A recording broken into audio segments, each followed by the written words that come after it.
Hello everyone, आप सभी का स्वागत है हमारा यूट्यूब चैनल में। तो यहाँ पे आप हमारे चैनल को सब्सक्राइब करके ज़रूर जुड़ जाइए यहाँ पे, ताकि आपको आगे की जो वीडियो की अपडेट्स या फिर जो भी नोटिफिकेशन होती है वो आपको मिलती रहे। तो हमारा चैनल यही है, मेडिकल प्रीप। आप सर्च करेंगे यूट्यूब पे तो आपको आसानी से हमारे चैनल मिल जाएगी।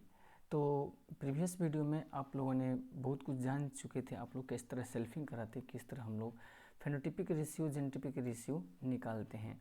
तो उससे आगे आज हम लोग पढ़ेंगे और जानेंगे भी। तो सबसे पहले एक और बहुत ही इम्पोर्टेंट टर्म यहाँ पे आती है जेनेटिक्स में, जो कि आपके लिए बहुत ही जानने के लिए बनी हुई है, वो पॉइंट जानने के लिए बनी हुई है। और जेनेटिक्स में यदि देखे जाए तो जो भी जेनेटिसिस्ट होते हैं, जो भी जेनेटिक्स की आगे की पढ़ाई करती है, बायोटेक्नोलॉजी वगैरह वगैरह, जिसमें वो डिटेल से पढ़ते हैं, तो उसमें इस चीज़ का काफ़ी हद तक यूज़ होता है, जीनोम का।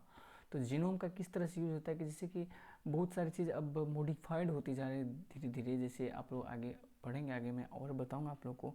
इस तरह कॉटन मॉडिफाइड हुई है, ट्रांसजेनिक गोट, ट्रांसजेनिक टोमेटो, बीटी कॉटन, इस तरह से जो भी चीज़ मॉडिफाई हुई है, तो इसको मतलब इसके जीनोम के साथ ही छेड़छाड़ किया जाता है, मतलब इसके जीन के ही साथ छेड़खानी किया जाता है। तो यहाँ पे हम लोग आज एक बहुत ही इंपॉर्टेंट टर्म यहाँ पे जानेंगे हम लोग, जिस टर्म का नाम है जीनोम। तो मेरा हैंडराइटिंग आप लोग थोड़ा सा कंसिडर कीजिएगा, उतनी अच्छी तो नहीं बनती, लेकिन कोशिश करूँगा अच्छी बनाने की। तो जीनोम, देखिए जीनोम क्या, पहली बात तो मैं ये बता दूंगा कि जीनोम का स्टडी को जीनोमिक्स कहते हैं। ओके, स्टडी ऑफ जीनोम क्या कहते हैं? जियोनोमिक्स।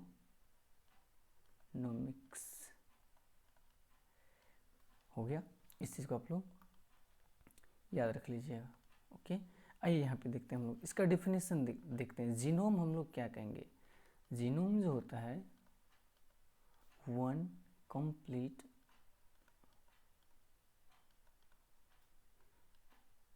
बेसिक, पहले लिख देते हैं फिर आपको समझा दूंगा।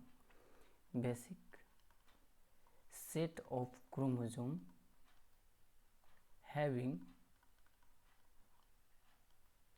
having a complete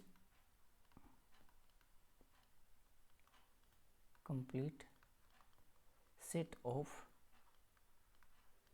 gene of an organism।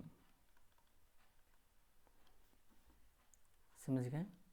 देखिए यहाँ पे देखिए, एक कंप्लीट या बेसिक, कंप्लीट भी आप बोल सकते हैं, उसके जगह basic set of chromosome having a complete set of gene of an organism. किसी ऑर्गेनिज्म के रिगार्डिंग ही हम लोग कहेंगे ना, तो उसको क्या हम लोग डिफाइन करेंगे? उसी को कहते हैं हम लोग जीनोम।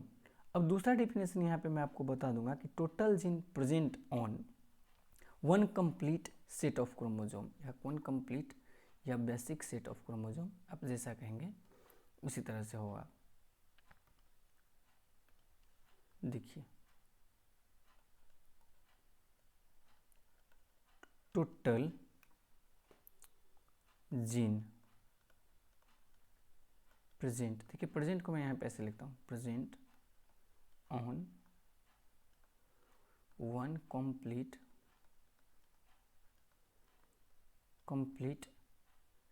या बेसिक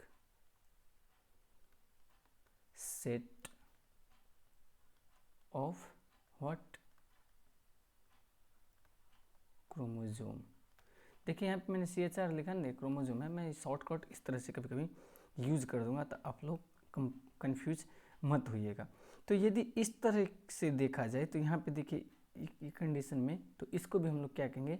जीनोम कहेंगे, इसको भी जीनोम कहेंगे। लेकिन कितना जीनोम है? एक ही सेट है ना, तो एक जीनोम होगा, इज कॉल्ड एज, इसको क्या कहेंगे? तो इसी को total gene present on one complete या basic set of chromosome is a genome. समझ गया ना? Is a genome. अब यहाँ पे एक चीज़ मैं आपको बता देना चाहूँगा, जीनोम क्या है? जीनोम मोनोप्लॉइड कंडीशन में रहता है। जीनोम जो है वो कैसे रहता है? मोनोप्लॉइड, मोनोप्लॉइड, समझ गए? तो इसको इस तरह भी कह सकते हैं, is monoploid set of chromosome, is monoploid set of chromosome, समझ गए? अब आइए एक चीज़ मैं यहाँ पे आपको दिखाता हूँ कि मोनोप्लॉइड क्या होता है। देखिए, आप देखते होंगे कि क्रोमोसोम को हम लोग इस तरह से रिप्रेजेंट करते हैं, या फिर ऐसे रहता है तो बीच में इस तरह से जुड़ा हुआ रहता है। तो इसका यदि हम लोग दो सिस्टर क्रोमेटिड है, ये ऐसे क्रोमोसोम है, तो इसको अलग करेंगे तो दो सिस्टर क्रोमेटिड है, तो ये एक सेट है, और इसमें यदि कंप्लीट जीन है तो इसको हम लोग क्या कहेंगे? मोनोप्लॉइड कहेंगे। हालांकि इसको हम लोग हैप्लॉइड भी कहेंगे, लेकिन किस केस में? जब ये रिडक्शन होगा और ये आगे फर्टिलाइजेशन में प्रोसेस होगा, सिंगेमी करके ये कंप्लीट फिर से एक ऑर्गेनिज्म बनाएगा, उस केस में हैप्लॉइड कहेंगे। हर एक मोनोप्लॉइड हैप्लॉइड हो सकता है, पर हर एक हैप्लॉइड मोनोप्लॉइड नहीं हो सकता है। धीरे से आऊँगा, कह के जाऊँगा, दिमाग में आपका नहीं आया होगा, लेकिन इस चीज़ को मैं आगे आपको डिफाइन करूँगा। तो पहले आइए यहाँ पे मैं एक चीज़ आपको बता देता हूँ। सबसे पहले बात कि डिप्लॉयड कंडीशन, यदि अब आपको पता होना चाहिए कि कोई भी ऑर्गेनिज्म जो हम लोग पढ़ते हैं, यदि उसका जीन को रिप्रेजेंट यदि हम लोग करते हैं तो उसको कैसे रिप्रेजेंट करते हैं? उसको हमेशा हम लोग 2n से रिप्रेजेंट करते हैं ना। 2n के अलावा आप सुने हैं कि 4n होता है या 3n होता है, तो ये सब नहीं है।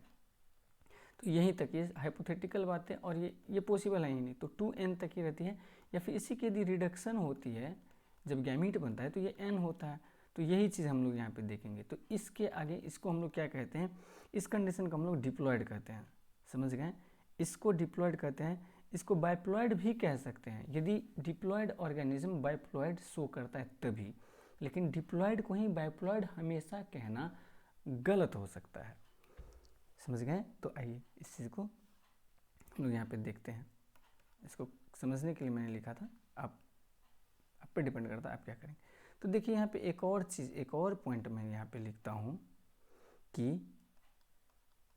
If a diploid organism is biploid, if a diploid organism, diploid organism कैसा होगा? 2n, 2, it's 2 guys. If a diploid organism is biploid,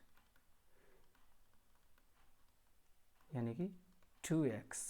देखिए, सिंपल बनने की कोशिश हमेशा कीजिए। घर में लोग ना क्या बोलते हैं, इसको दो भी नहीं बोलते हैं, सीधा दो ही बोलते हैं। और लेकिन जब दोस्तों के साथ होते हैं, इट्स 2 गाइज, या इट्स 2 गाइज, ये बाइप्लॉइड है, मतलब ये बाइप्लॉइड है, समझ गए आप? तो डिप्लॉयड ऑर्गेनिज्म यदि बाइप्लॉइड है तो इस केस में जीनोम को यदि हम लोग डिफाइन करेंगे, देन जीनोम को क्या कहेंगे? Genome is also defined as, genome के केस में क्या हो जाएगा? Genome is also defined as what? क्या कहेंगे इसको? Haploid set of chromosome is equivalent to monoploid set of chromosome. समझ रहे हैं ना? क्या होगा यहाँ पे? हैप्लॉइड, इसका रिडक्शन होगा तो n होगा। यहाँ पे भी रिडक्शन के केस में यदि हम लोग n के केस में देखेंगे तो x होगा, यानी कि n बराबर x हो जाएगा। क्या ये हमेशा के लिए होगा? क्या हमेशा के लिए n is equal to x होगा? आपको ऐसा लगता है? यदि आपको ऐसा लगता है तो समझ लीजिए कि व्हाइट बोर्ड पे व्हाइट पेन से ही लिखना के समान है। ये ऐसा कभी नहीं होगा मेरे मित्रों, ये ऐसा कभी नहीं होगा, ये हर केस में ऐसा नहीं होता है, समझ गए? यदि वहीं पे हम लोग दूसरा प्लांट का एग्जाम्पल यदि हम ले लेंगे जहाँ पे ऑटो पॉलीप्लॉइडी हो जाएगा, जहाँ पे क्रोमोसोम के नंबर को हम लोग डबल कर देंगे, तो वहाँ पे ये चीज़ गलत हो जाएगा। तो ये हमेशा पॉसिबल नहीं है। n is always not equal to, always, समझ गए ना? ऑलवेज, ऐसा नहीं कि नहीं होगा, लेकिन ऑलवेज नहीं होगा, समझ गए? हमेशा नहीं होगा। लेकिन यदि डिप्लॉयड ऑर्गेनिज्म है और वो बाइप्लॉयड है, तो इस केस में genome is also defined as what? A haploid, a haploid set of chromosome क्या हो जाएगा? Equivalent to monoploid set of chromosome, haploid, haploid क्या है, एन है ना, haploid set of chromosome is, जगह तो नहीं बचा है लेकिन यहाँ पे मैं लिख दूंगा, is equivalent to what, monoploid set of chromosome. Monoploid set of chromosome को हम लोग क्या कह सकते हैं, एक complete basic set of chromosome कह सकते हैं, बिल्कुल कह सकते हैं। तो ये क्या हो जाएगा, वन कंप्लीट या बेसिक, सी अभी मैंने लिख दिया सेट ऑफ क्रोमोसोम। ये स्लाइड नंबर 1 था, काफ़ी व्यस्तता भरी गुजरी ये स्लाइड, तो इस चीज़ को हम लोग याद रखेंगे। इस चीज़ को हम लोग जानेंगे आगे एग्जाम्पल में, समझ गए, स्लाइड नंबर 2 है। लेकिन यहाँ पे एक चीज़ मैं आपको लिख दूंगा जिसको आप, जिसका मतलब समझिए कि इसका ये स्लो मोशन वर्जन है। स्लो मोशन वर्जन क्या है, in case of monoploid, in case of monoploid chromosome क्या होगा, हैप्लॉइड कह सकते हैं। Chromosome is called as haploid, okay. पर बट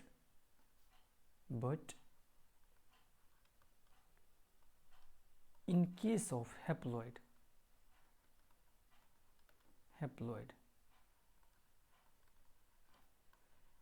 chromosome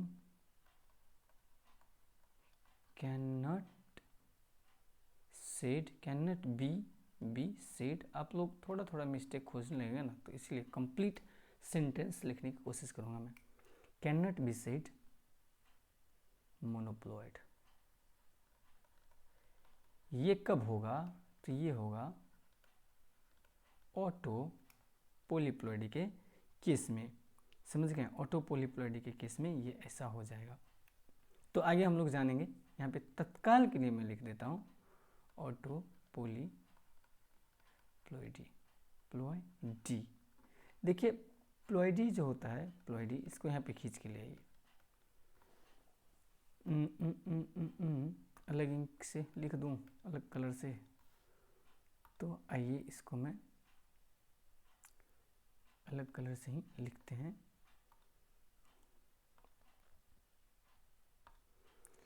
तो ये क्या है, प्लॉइडी, ये नया शब्द क्या हो आखिर तुम, इसी को कहते हैं सेट ऑफ क्रोमोसोम।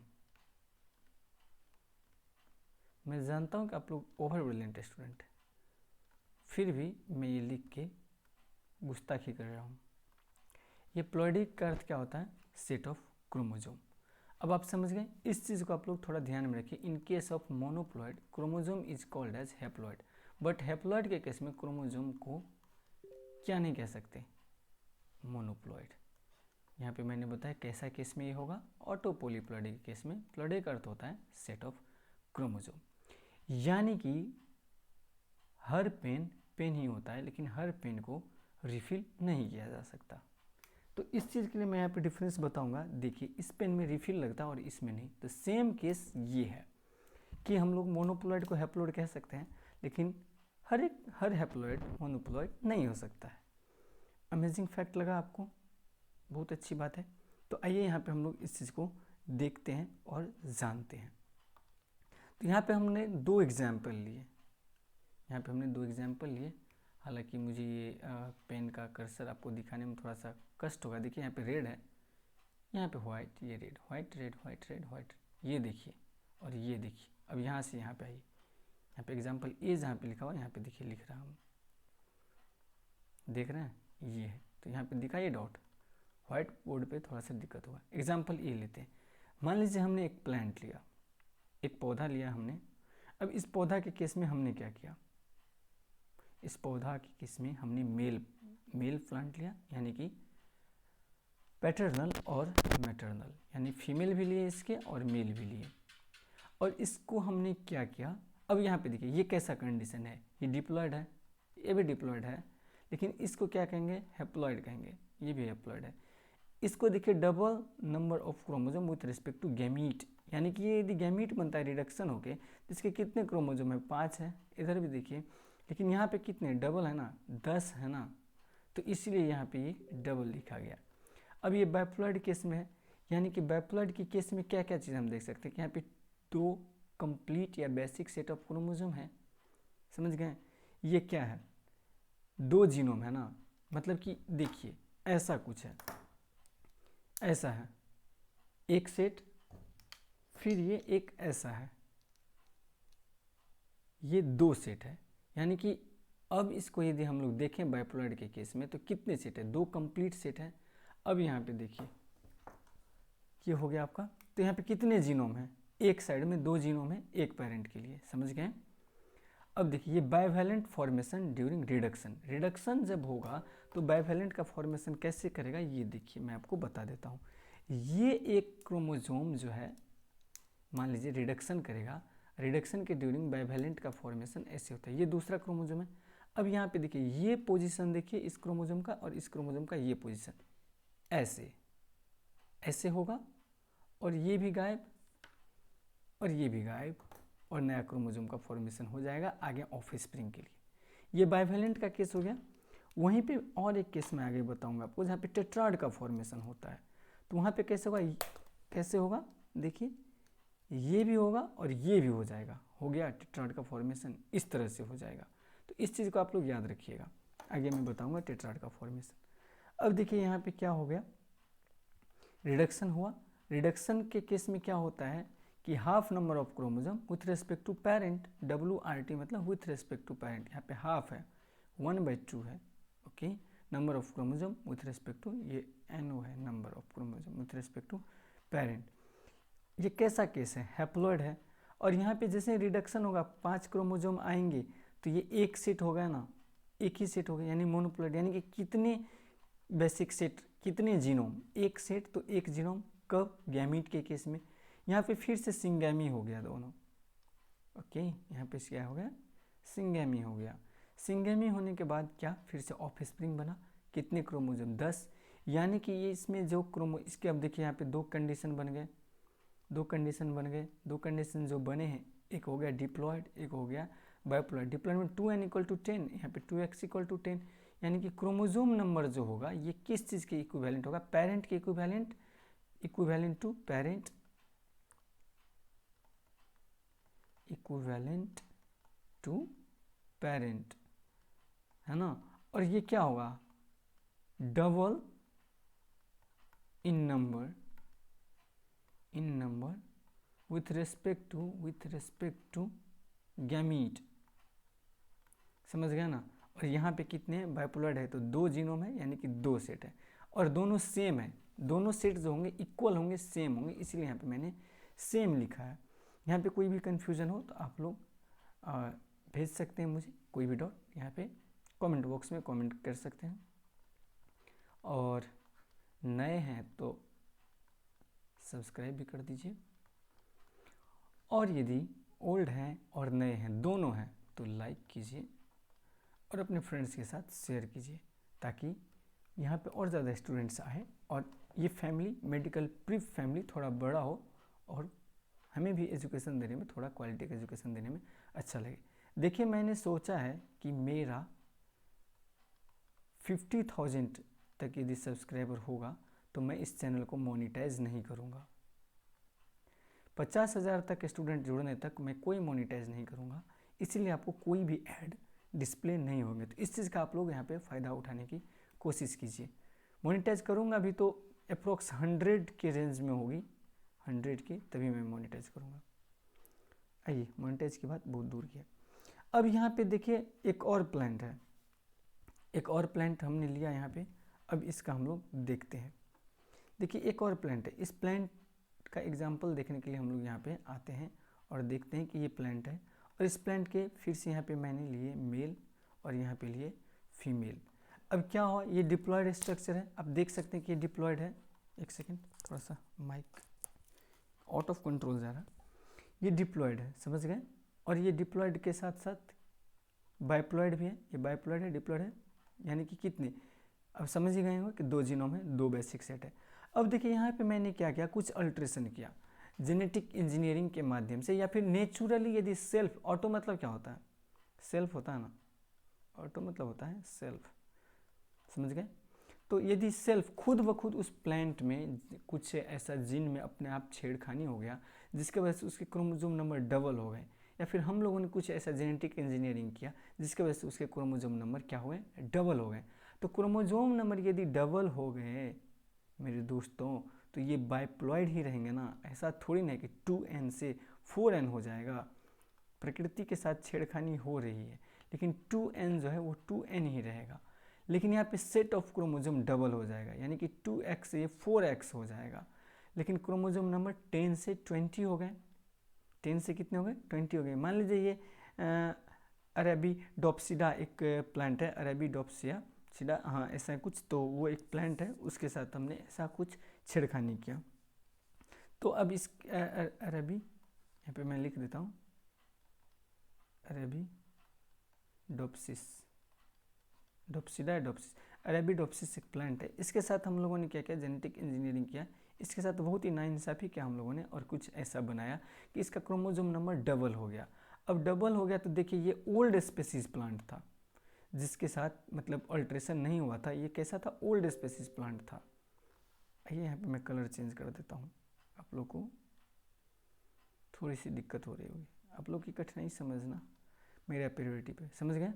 तो देखिए ये ओल्ड स्पेसीज प्लांट था, इसको हमने क्या किया, अल्ट्रेशन किया, या अपने आप ऑटो पोलीप्लॉइडी हो गया, ये हो गया प्लांट, लेकिन कैसा, न्यू स्पेसीज के प्लांट हो गया। अब यहाँ पे देखिए double number of chromosome with respect to gamete, double number of chromosome with respect to gamete. अब इसके जो गैमीट होंगे उसके रिस्पेक्ट में इसका कितना डबल नंबर ऑफ क्रोमोसोम होगा, ये तो नॉर्मल सी बात है। लेकिन ये देखिए यहाँ पे कैसा है, डिप्लॉयड है, डिप्लॉयड कैसा है ना, लेकिन इसके जीनोम के आधार पर इसको देखें तो कैसा है, ये टेट्राप्लॉयड है, यानी कि 4 कंप्लीट या बेसिक सेट ऑफ क्रोमोसोम आपको यहाँ पे मिल रहे हैं, यानी कि 4 जीनोम मिल रहे हैं, और सब आपस में कैसा है, सेम है। अब देखिए यहाँ पे टेट्रावैलेंट का फॉर्मेशन होगा रिडक्शन के दरमियान में। अब आपको पता होना चाहिए, मैं यहाँ पे बताता हूँ कि टेट्रावैलेंट का फॉर्मेशन कैसे होता है। मैंने आपको बताया था, शायद आप भूल चुके होंगे, क्योंकि बहुत ही प्रेशर रहता है आप लोगों को, स्टडी को लेकर आप लोग बहुत ही ज़्यादा सजग रहते हैं। देखिए मैंने बताया था कि ये क्रोमोसोम है और ये दूसरा क्रोमोसोम है।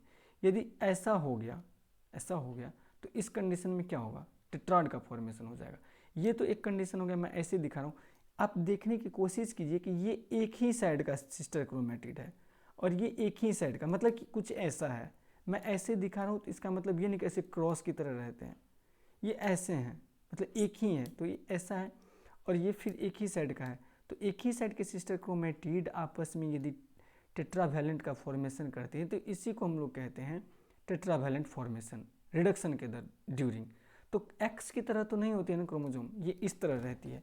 तो इसका मान लीजिए ये 2 है, तो इसका एक इंड यहाँ पे हो जाना और दूसरा इंड यहाँ पे, इसको तो मैं अब मोड़ नहीं सकता हूँ ना, ज़बरदस्ती टूट जाएगी। एक यहाँ पे और एक यहाँ पे, समझिए, और दोनों के बीच में फिर गैप भी है।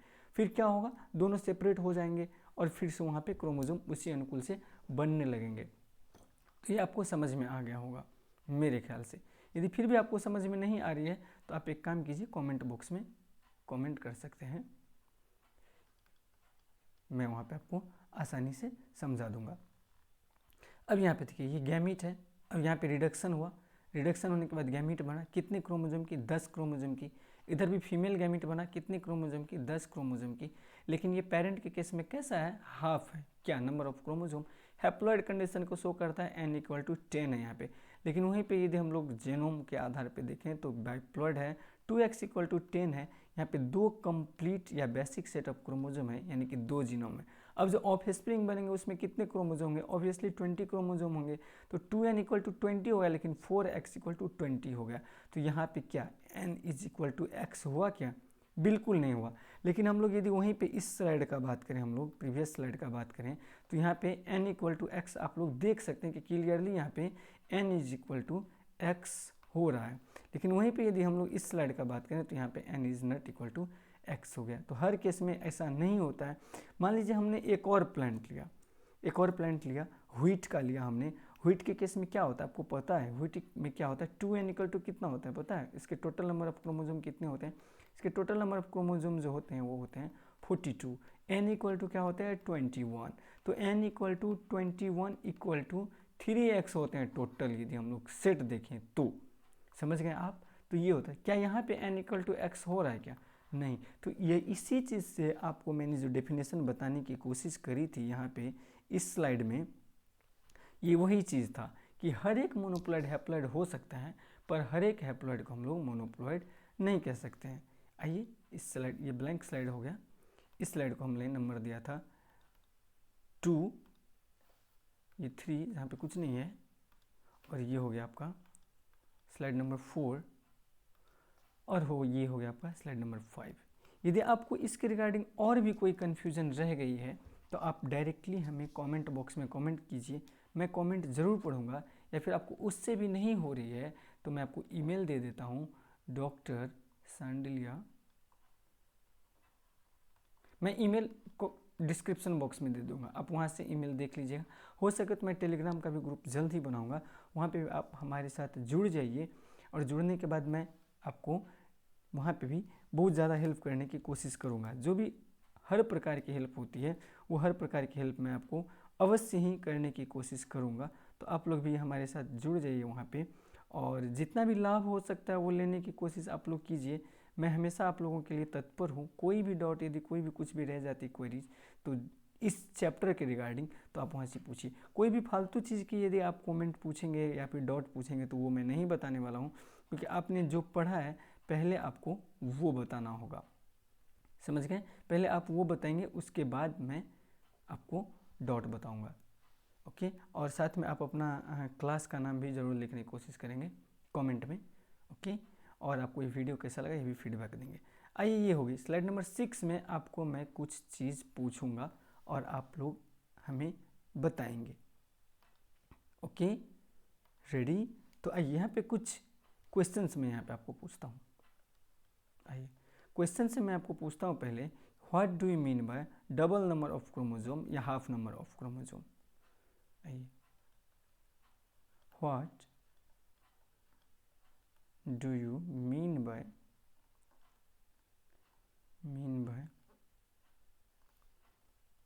ओके, हो गया। कंडीशन नंबर 1 में मैं आपको देता हूँ, what do you mean bye double number of chromosome. आपको बताने हैं डबल नंबर ऑफ क्रोमोजोम है तो ये क्या होगा, डिप्लॉयड होगा या ये बाइप्लॉयड होगा? आप लोग पहले खुद से कीजिए, फिर मैं आपको इसका आंसर बताऊंगा। यदि वहीं पे हाफ नंबर ऑफ क्रोमोजोम है, वहीं पे हाफ नंबर ऑफ क्रोमोजोम है तो इसको क्या कहेंगे? सिर्फ 2 ऑप्शन दे रहा हूं, बहुत ही आसान है।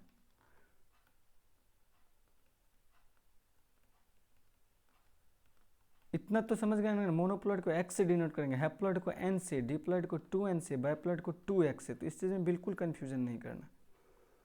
हो गया? होप कि आपने बना लिया होगा अभी तक। तो आइए मैं भी यहाँ पे आपको थोड़ा सा डील कर दूँ। तो देखिए, डबल नंबर ऑफ क्रोमोजोम है तो इसको हम लोग डिप्लॉइड कहेंगे, बाइप्लॉइड नहीं कहेंगे। हाफ नंबर ऑफ क्रोमोजोम है तो हैप्लॉइड कहेंगे, मोनोप्लॉइड नहीं कहेंगे, क्योंकि सेट नहीं है, नंबर है। आप देख सकते हैं यही दोनों क्या होगा, यही दोनों। देखिए, डबल नंबर ऑफ क्रोमोजोम का यदि हम लोग रिडक्शन करते हैं मेरे बच्चों तो क्या होगा, हाफ नंबर ऑफ क्रोमोजोम होगा। लेकिन इसी को यदि हम लोग क्या करेंगे तो डबल नंबर ऑफ क्रोमोजोम। अब बताइए, हाफ नंबर ऑफ क्रोमोजोम को क्या करने से डबल नंबर ऑफ क्रोमोजोम होगा? उस प्रोसेस को कहते हैं हम लोग सिंगैमी। Okay, syngamy. एक और क्वेश्चन, होप कि ये लास्ट ही हो। यहाँ पे मैं आपको पूछूंगा कि what do you mean bye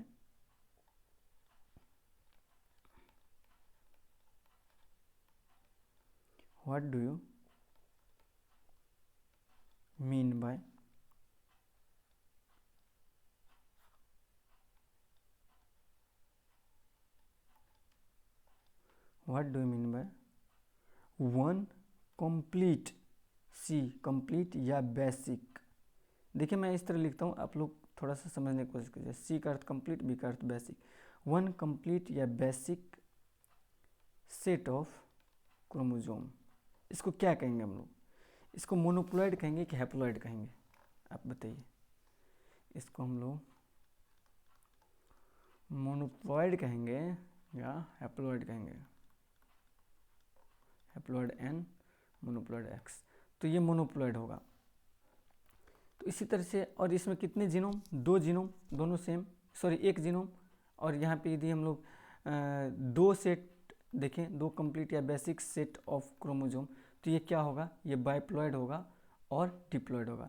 समझ गए? तो इसी तरह से आप लोग यहाँ पे देखते जाएंगे, बाइप्लॉइड यानी कि 2x एंड डिप्लॉइड यानी कि 2n। समझ गए? वहीं पे यदि 3 का होगा, 3 सेट होगा तो क्या हो जाएगा? 3 सेट होगा तो ट्रिप्लॉइड या पोलीप्लॉइड।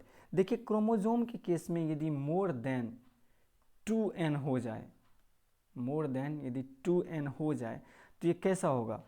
ये पोलीप्लॉइड हो जाएगा। और ये इस केस में मतलब क्रोमोजोम के केस में ये एग्जिस्ट नहीं करता है। लेकिन इस केस में मोनोप्लॉइड के जीनोम के केस में देखें तो टेट्राप्लॉइड और पोलीप्लॉइड होता है। जैसे तीन सेट कंप्लीट या बेसिक सेट लेंगे तो टेट्राप्लॉइड हो जाएगा। समझ गए? सॉरी ट्राइप्लॉइड, टेट्राप्लॉइड नहीं, टेट्रा तो 4 में ना, ट्राइप्लॉइड। लेकिन वहीं पे एन लेंगे, एन ले लिए हम लोग, तो एन में क्या हो जाएगा? पोलीप्लॉइड। एन में क्या हो जाएगा? एन का ये यहाँ पे लिख देता हूँ, पोलीप्लॉइड। अब देखिए 2 से ऊपर और पोलीप्लॉइड के बीच में, 2 से ऊपर यानी कि 3 हो गया ना, 3 से लेके पोलीप्लॉइड तक कुछ भी हो तो उसमें क्या होगा? More than 2 basic set, complete या बेसिक सेट ऑफ क्रोमोजोम ही होंगे ना, कंप्लीट या बेसिक सेट ऑफ क्रोमोजोम होंगे। तो ये चीज़ है। तो ये उतना कुछ खास नहीं, लेकिन पोलीप्लॉइड किसको कहते हैं आपको पता चल गया होगा। टेट्राप्लॉइड, ट्राइप्लॉइड क्या है ये भी आपको पता चल गया होगा। टेट्राप्लॉइड का केस आपने अर्लियर ही पढ़ा ही था कुछ देर पहले जब मैंने बताया था। तो टेट्राप्लॉइड के केस में क्या होगा? टेट्राड का फॉर्मेशन करेगा क्रोमोसोम आपस में। नॉर्मल केस में ये कैसा होगा? बाइवेलेंट का फॉर्मेशन करता है। समझ गए? तो आप यदि न्यू है तो आप क्या क्या करेंगे? यदि आप न्यू स्टूडेंट्स हैं तो फर्स्ट में आप क्या करेंगे? प्रीवियस लेक्चर्स को देखेंगे। प्रीवियस लेक्चर्स जहाँ पे आपको इंट्रोडक्शन बताया गया है, इंट्रोडक्शन ऑफ बायोलॉजी, ये बहुत ही मैंडेटरी है, ये मैंडेटरी है। Introduction of biology, introduction of biology, इसके सारे लेक्चर्स मौजूद है हमारे चैनल पे। ये आप अच्छे से देख लीजिए, आप 2 बार देखिए इस लेक्चर्स को, आपको बहुत चीज़ समझ में यहाँ पे आ जाएगी। समझ गए? तो ये डॉक्टर अमित सर बताए हैं। समझ गए? ये डॉक्टर अमित सर बताएं। हालांकि उनका कुछ क्लिनिक रिलेटेड हो गया तो वो चले गए, और बीच में आप लोग से हो सकता है तो मिल भी सकते हैं। तो ये हो गया आपका। बाकी आपका जो जेनेटिक्स है वो यहाँ पे हर पार्ट में दिया जा रहा है, यानी कि आज ये 9th लेक्चर है। समझ गए? इससे पहले जो आपका 8 तक था, 8 तक था, वो आप देख लीजिए। और नोट्स जो है, कंप्लीट नोट्स आपको क्लासरूम से बनाना है। क्लासरूम नोट जो यहाँ पे पढ़ाया जाएगा आप उसी को नोट में छापते जाइए। समझ गए? इतना सिस्टमेटिकली मैं बता रहा हूँ, इससे ज़्यादा सिस्टमेटिकली आप लोग क्या एक्सपेक्ट करते हैं? क्या मैं पीछे बोर्ड लगाऊँ और उस पर ऐसे ऐसे पढ़ाते रहूँ? उससे बेहतर है ये आपके ब्लैक डार्क स्क्रीन में यहाँ पे यूज़ कर रहा हूँ, डार्क मोड यूज़ कर रहा हूँ, ताकि आपके आँखों पे स्ट्रेन ना आए और ख़राब ना हो। तो इससे बेहतर क्या हो सकता है? ये एक बेहतर वे है पढ़ने के लिए। समझ गए? इसको आप फ्रेश नोट्स में लिखेंगे, और नोट्स जो आप लोग लेंगे ना, खास करके बायोलॉजी जब भी आप पढ़ें, चाहे बोटनी हो, जूलॉजी हो, तो उसके लिए एक मतलब नॉर्मल लें, जिसमें मतलब प्लेन हो, एकदम सादा कॉपी ले, लाइनिंग वाला नहीं ले, रूल्ड वाला नहीं ले, नॉर्मल एकदम प्लेन वाला कॉपी ले। उसमें लिखने में आपको आसानी होगी, ताकि आप उस पर ड्राइंग भी अच्छे से बना सकते हैं। समझ गए? और एक जैसे मैंने अभी बताया जिसको, उसको शॉर्ट तरीके से रिवीजन करें। जैसे कि मान लीजिए छोटे छोटे पॉइंट्स में आप लिखते गए, जैसे फर्रे की तरह, चीट की तरह, वो तो आप लोग को अच्छे से पता होगा। तो फर्रे की तरह आप लोग उसका उपयोग करें और देखते रहें बीच बीच में। तो जेनेटिक्स पे और भी आगे मैं लेक्चर्स में बताऊंगा, आगे बहुत सारे इंपॉर्टेंट पॉइंट्स और क्वेश्चंस भी होती रहेंगी। आप लोग ये मत सोचें कि मैं एनसीईआरटी नहीं यहाँ पे कवर कर रहा हूँ। आप कंप्लीट जेनेटिक्स यहाँ से कर लीजिए मेडिकल प्रिप यूट्यूब चैनल से, आपको खुद पता चल जाएगा कि एनसीईआरटी का लेवल क्या है और आपका लेवल क्या है। क्या एनसीईआरटी है और क्या आप हैं, ये आपको खुद पता चल जाएगा। समझ गए? तो मिलते हैं अगले लेक्चर में, जो कि कम्प्लीटली बेस्ड होगा आपके स्टडी पे। तब तक के लिए आप इस चीज़ को रिवाइज करके आएंगे और अच्छे से आप पढ़ के आइए एक बार अच्छे से। मिलते हैं अगली वीडियो में, और अपने हैंड्स पे सैनिटाइज़र का यूज़ करते रहें, मास्क का यूज़ करते रहें। मैं अकेले हूँ रूम में, कहीं नहीं जा रहा हूँ, वीडियो बनानी है तो मास्क पहन के नहीं बना सकता। मास्क का यूज़ करें और सेफ़ रहें, बस यही चीज़ है। पढ़ें, ऑनलाइन क्लास चल रहे हैं आपके, बहुत सारी जगह ऑनलाइन क्लासेस अभी भी चल रहे हैं, यहाँ पे भी चल रही है। लेक्चर्स ऑफलाइन मोड पे आपको अवेलेबल मिल रहे हैं। एक जगह बैठ के पढ़ें, स्टैटिक रहें। तब तक के लिए जय हिंद, और आपके लिए आगे के लिए बहुत सारे बेस्ट ऑफ लक।